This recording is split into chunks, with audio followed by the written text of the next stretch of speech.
भारतीय reserve bank ने रुपए में उतार चढ़ाव पर अंकुश लगाने के कुछ उपायों की घोषणा की। बैंक दर बढ़ाकर 10.25% की, जो तत्काल प्रभाव से हुई लागू।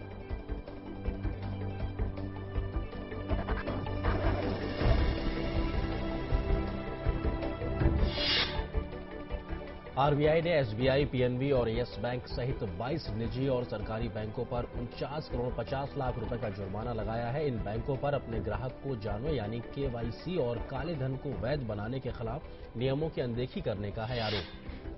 संसद के मानसून सत्र की शुरुआत 5 अगस्त से 30 अगस्त तक होगी। संसदीय कार्य मंत्री कमलनाथ ने नई दिल्ली में ये जानकारी दी। इस दौरान खाद्य सुरक्षा अध्यादेश को अनुमोदन के लिए पेश किया जाएगा।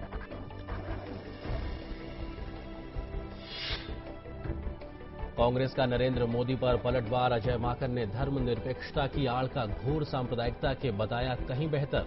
कहा, उच्च शिक्षा के मामले में गुजरात राष्ट्रीय औसत से काफी नीचे है। पश्चिम बंगाल में पंचायत चुनाव के दूसरे दौर में हिंसा और बूथ पर कब्जा करने की घटनाओं के बीच 75% मतदान। बर्दवान, पूर्वी मिदनापुर, हुगली जिलों में हुआ मतदान। चुनावी हिंसा में 3 लोगों की मौत।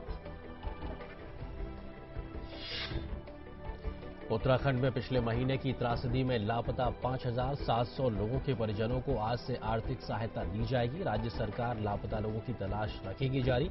भाजपा ने राहत और पुनर्वास कार्यों पर श्वेत पत्र की मांग की। सूचना के अधिकार कानून के तहत 6 राष्ट्रीय दलों ने सूचना अधिकारी और अपीलीय प्राधिकरण नियुक्त करने से किया इंकार। कहा, नागरिक किसी भी सूचना के लिए दलों से सीधे कर सकते हैं संपर्क।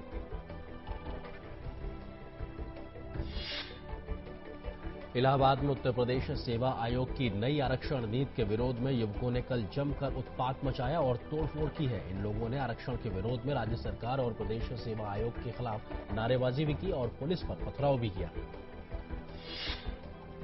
देश के दोनों प्रमुख राजनीतिक दलों कांग्रेस और भाजपा के बीच धर्मनिरपेक्षता के मुद्दे पर चर्चा गर्माती जा रही है। अन्य राजनीतिक दल इस बहस में शामिल होते नजर आ रहे हैं। गुजरात के मुख्यमंत्री नरेंद्र मोदी के हाल में आए बयानों को लेकर कांग्रेस की ओर से जवाबी हमला हुआ। नरेंद्र मोदी के बयानों पर खुद भाजपा के अंदर भी चर्चा शुरू हो गई है। पार्टी के वरिष्ठ नेता यशवंत सिन्हा ने कहा है कि देश में चर्चा विकास को लेकर होनी चाहिए। अपने एक लेख में उन्होंने पार्टी को सलाह दी है कि वह कांग्रेस की रणनीति में न उलझे और जनता से जुड़े मुद्दों पर ही अपना ध्यान केंद्रित रखें। कावेरी नदी बेसिन में मौजूद राज्यों के बीच पानी के बंटवारे को लेकर जल संसाधन सचिव आलोक रावत की अध्यक्षता में कावेरी पर्यवेक्षक सुपरवाइजरी समिति की तीसरी बैठक कल नई दिल्ली में हुई। बैठक में तमिलनाडु, पुडुचेरी, कर्नाटक और तमिलनाडु के बीच कावेरी नदी के पानी के बंटवारे के मुद्दे पर चर्चा हुई। सर्वोच्च न्यायालय ने शशिकांत शर्मा को नियंत्रक और महालेखा परीक्षक नियुक्त किए जाने को चुनौती देने वाली जनहित याचिका पर सुनवाई से इनकार कर दिया है।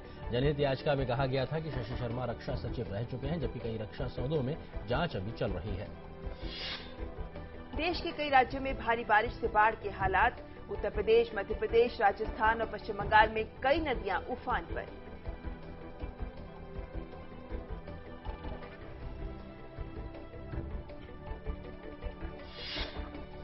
बांग्लादेश के एक विशेष न्यायाधिकरण ने 1971 की मुक्ति संग्राम के दौरान अत्याचार के सूत्रधार रहे जमात इस्लामी के शीर्ष नेता गुलाम आजम को कल 90 साल की सजा सुनाई। अंतर्राष्ट्रीय अपराध न्यायाधिकरण ने 91 वर्षीय आजम को हत्या और यातना सहित 5 आरोपों का दोषी करार दिया है। रूस के राष्ट्रपति व्लादिमीर पुतिन का कहना है कि अमेरिका ने एडवर्ड स्नोडेन को एक तरह से रूस में घेर कर फंसा दिया है। वैसे साथ ही पुतिन ने यह भी कहा कि स्नोडेन को अगर मौका मिला तो वो देश छोड़कर दूसरी जगह चले जाएंगे। मिस्र में अल एरिश के उत्तर सिनाई शहर में कर्मचारियों को ले जा रही एक बस पर आतंकवादियों ने हमला कर दिया है, जिसमें कम से कम 3 लोगों की मौत हो गई और 17 अन्य लोग घायल हो गए।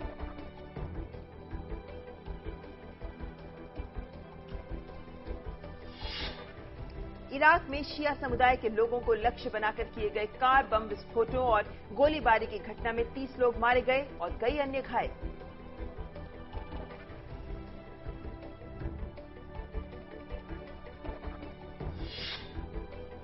देश के पूर्व प्रधानमंत्री स्वर्गीय पंडित जवाहरलाल नेहरू के लेखों के 6 संस्करणों को कल नई दिल्ली में विमोचन किया गया। कांग्रेस के वरिष्ठ नेता कर्ण सिंह ने इनका विमोचन किया। उन्होंने कहा है कि जवाहरलाल नेहरू एक महान व्यक्ति थे, जिनके बारे में जितना लिखा जाए वो कम होगा।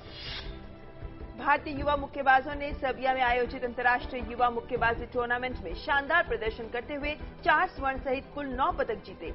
सिलमब रासिन को टूर्नामेंट का सर्वश्रेष्ठ मुक्केबाज घोषित किया गया। दुनिया के 4 सबसे तेज फर्राटा धावकों में 2 टाइसन गे और असाफा पॉवेल ड्रग परीक्षण में पॉजिटिव पाए गए हैं। डोप टेस्ट में पॉजिटिव पाए जाने के बाद टाइसन गे मॉस्को में होने वाली एथलेटिक्स वर्ल्ड चैंपियनशिप में हिस्सा नहीं लेंगे।